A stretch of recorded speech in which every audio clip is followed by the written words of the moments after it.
Hello everyone, we're Group E, and this is our Week 9 presentation. Our topic this week is using some of the ethical principles in Chapter 1, analyze the ethics of the action of the US blogger who posted details about the Canadian trial, which is on page 266. Do you think he should have done it? Here's some information on the question. Following allegations of some corrupt deals involving the Liberal Party of Canada and the then current government, a public inquiry was formed to look into these allegations. The presiding judge issued a publication ban on the testimony of the three witnesses. This was done, he said, in order to assure the witnesses receive a fair treatment when they later face a criminal trial. In his ruling, the judge stated that the ban included the internet. Since the Canadian media and citizens were under the ban, an American blogger picked up the testimonies from a leaked source and posted it for all to read. It should also be noted that the ban was later lifted with few exceptions. Uh, so the ethical side of it is there's three different points. Under the First Amendment, a person has the right to freedom of speech, which allows them to say what they want as long as it doesn't harm others. In this case, it is apparent that he is not bringing direct harm to the witnesses that we've spoke of.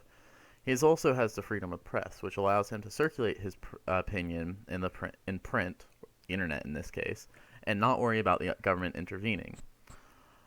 Um, Sometimes there are unethical situations that require the violation of the laws. Sometimes they're not.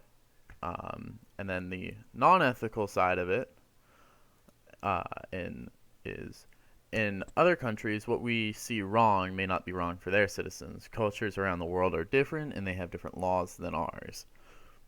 When we visit another country, it is good ethics to not overstep their laws and regulations. We don't know what prejudices it may have if we violate their laws. The blog releasing information about the court proceedings in Canada may have the wrong purpose to inform what is good, but at the same time, it is violating the law of that country.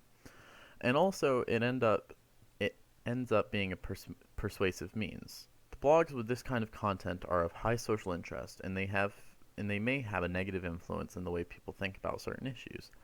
The blogger reporting the details of this court proceedings was in disagree with the court proceedings about an alleged corruption in the Labour Party in Canada. The article says that this blog had about 400,000 hits, mostly from Canada. So there is the probability that after reading the blog, some Canadians may be persuaded by the information in the blog and adopted those arguments. So what if they are innocent? What if they're innocent, but because one person's viewpoint, many people change theirs to judge them? These laws are different in all countries because of this reason. It has to be with how conservative that country is, their faith, behaviors, and situations that other countries do not face. While the blogger was well within his rights to release the information, it was not necessarily ethical to do so, i.e., was it ethical? Was this ethical isn't always within the bounds of the law, and what's not against the law isn't always ethical.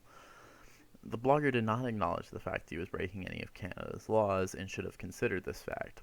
While to him it may have seemed not to do any harm, the information from the trial may have negatively affected others related to it, hence why they have the law in place to begin with. This shows a lack of respect towards Canada's laws, and therefore it is unethical but within the confines of the laws of the US.